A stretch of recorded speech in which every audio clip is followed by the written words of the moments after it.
My name's Duke Lito. I've been working on open source and free software for about 25 years, and I have code inside of Firefox, Git, Bitcoin, Zcash, and a ton of other things. I first heard about Hush in August of 2017. I first started working on Hush in August of 2017. So a little bit about the history of Hush is that it was launched by a guy named Joseph. I forget his last name, but and then he handed over the project to Radix42, and so Radix42 left and kind of handed it over to me, but pretty unofficially. It was just everyone decided to leave, and I still wanted to keep working on Hush. In another sense, I was a student of Radix 42 and they taught me everything they knew, and so I think they felt good about me taking over. And mostly they left for health, personal reasons, not because they didn't believe in Hush tech software. I was part of the Komodo core team for, on LinkedIn, it was about a year and 10 months or something, and basically one day they just quietly removed me from the website, and I had to ask JL77 like, hey, why am I no longer on the website after 2 years? And it was basically like, oh, the marketing team thought it'd be better if you weren't on there because you make memes people don't like and whatever. So yeah, Komodo didn't appreciate my code, and I don't know what you could say if I wasn't. They didn't appreciate my code, and so I no longer submit any code to them. So a little bit more about me being a Komodo developer. I was a Komodo core developer. I was listed on KomodoPlatform.com for about 2 years with my picture and everything on the front page. I was a core developer. James JL77 made me one. He asked me to be one. I was kind of his star student, I guess, for a while, learning a lot from him. So I was put on there, just of course, didn't even ask. But then one day I noticed I wasn't on there, and I asked JL77, and he said that the marketing department said that I shouldn't be on it or that they took me off. And it confused me a little bit because I was like, oh, I thought James decided stuff. But evidently it was like the marketing department decided things, and they decided that I wasn't good enough to be on the website. But really it wasn't that. I mean, it was basically, I don't even remember the exact thing. There was some like exploit or some issue I was talking about with Zcash at the time, and Zcash wanted to silence me. So Zcash actually contacted Komodo as if they were my employer, as if they were my boss, as if I worked there, and they tried to silence me by telling Komodo to tell me to shut the fuck up. And then Komodo had to tell them that I was not actually employed and I could not be fired. And the only real thing that Komodo could do to, I guess, just make Zcash happy, because at that time they had a relationship with Zcash, and security problems in theory were supposed to be talked about, but between Komodo and Zcash at that time. I think that has broken down pretty badly, and that doesn't exist anymore. But at that time, James wanted to keep Zcash company, Zcash Foundation, and all those people happy so that he would get bug reports such as the recent Sprout CVE, which literally like exploded the whole ecosystem with one of the worst bugs ever. So everyone was very, very nervous about more bugs like Sprout, and James rightly, smartly wanted to be diplomatic with them, I think, and he told me it was the marketing department, but I think that that's a bit of a bullshit story. And he was being smart and being diplomatic, and said, let's take Duke off the website. So that, many people could rightly see that as when Komodo and James himself decided to not value my work, literally, I mean, I have almost 200 commits. I think I recently looked inside of Komodo. So, I mean, thousands and thousands of lines, so many bugs, I couldn't even remember them all. Some of them really bad. And, they didn't value my work. And that's why Hush is its own thing now, because Komodo didn't treat me right.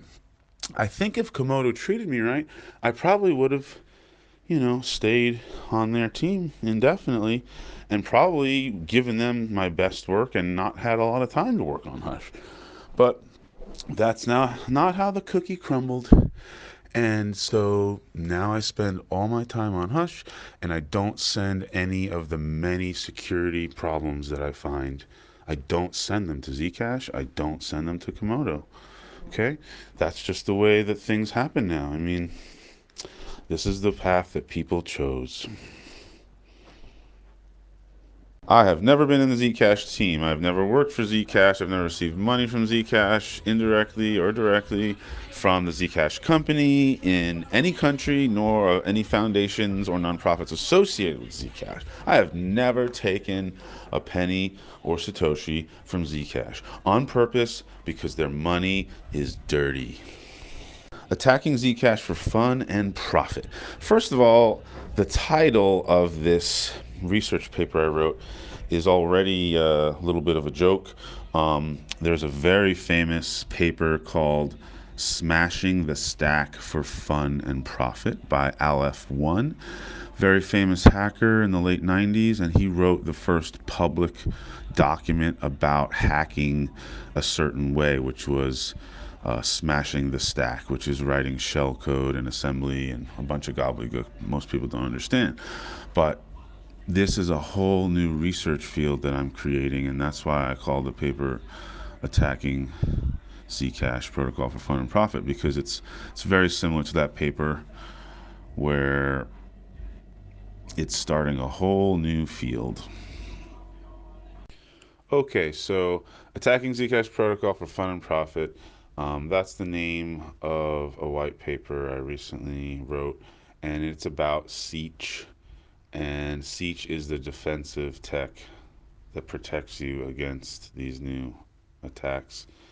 And I wrote a white paper about it to try to just explain to people what is up. And basically, nobody understands it. Very few people do. Zcash contests that stuff is valid and legitimate. They say that a lot of it is valid and legitimate, but Dara, the author of Zcash Protocol, contests that some of what I say is valid, and I basically say that the burden of proof is on them. So I believe it enough that I've been working on protecting against this stuff for over a year, and I care about real privacy. I don't see anyone that works for Zcash Foundation or Zcash Company that actually cares about real privacy. It's just lip service so that investors, invest, and so that they keep pushing the money machine and people get paid. It's all about making money for investors, the original investors that invested $3 million into Zcash to get it going. So Hush doesn't have those initial investors to pay off. So we're not in debt to our initial investors. So we care about privacy, number one and only. Whereas Zcash tells the world they care about privacy, but it's just a joke. They just care about paying back their initial investors. That is what is actually important to them.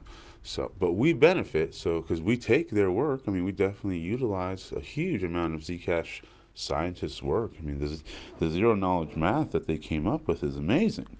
It's just that Zcash, ZEC, that mainnet, it doesn't make people use the privacy. And so basically it all goes to waste.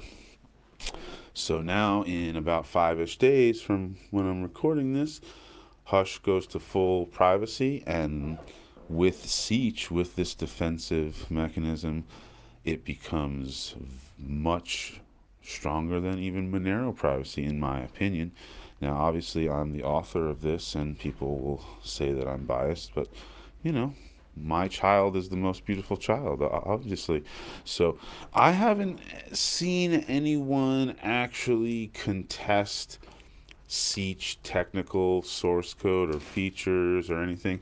Actually, a few people, really good people, initially gave feedback. So it's gone through at least, I would say, 2 to 3 rounds of expert feedback, I would say. So Seach is definitely not some pipe dream, clean room idea. Like it's production code that's been running for over a year, and it protects your every transaction that you make, and so every transaction on the network soon will be protected by Seach. And I know I've said a lot of words, so let me give a more specific example of what Seach adds to your already Z transaction. It kind of makes it so that, imagine you're running through the woods and someone's running after you, okay? You don't want them to get you. Who knows what's going on, but this is a very simple situation that our brains have evolved to solve this problem. Mammals have evolved brains to solve this problem. So, but anyway, what can you do to throw this person off your trail? Like what's your survival strategy? And, obviously, lots of humans and mammals have figured stuff out to solve this problem because that's why we're still here. So, what Seach does is it's like there's 7 other people running around in the mud making tracks with your tracks. And so when someone comes up and sees all the tracks in the mud, it's just a bunch of mess in the mud, and there's tracks here and there's tracks there and there's tracks everywhere, and they're going in all these directions, and you would need 8 people to follow all 8 tracks, right? And if you only follow one track, you only have 1 in 8 chance of following the right track. So those kind of ideas I baked into Hush at a very deep level. And that means that no matter what you do, you're always protected. You don't have to care. You don't have to know anything about extreme privacy because Duke Leto automated it, put it in the code, and every time you press the button, it just all happens for you. That's what Seach is, and that's what that white paper is about. There's a lot more details and boring stuff in the 15-page white paper. Having is lots of exciting stuff because it means we compete directly with Monero because we have full privacy, Z to Z, some people call it, and basically everyone except miners is forced to use Z addresses now. There's no more Zcash, la la la. 95% of people won't use the actual privacy. Everyone is forced to use the privacy as much as possible now, and that means that everyone's privacy increases drastically.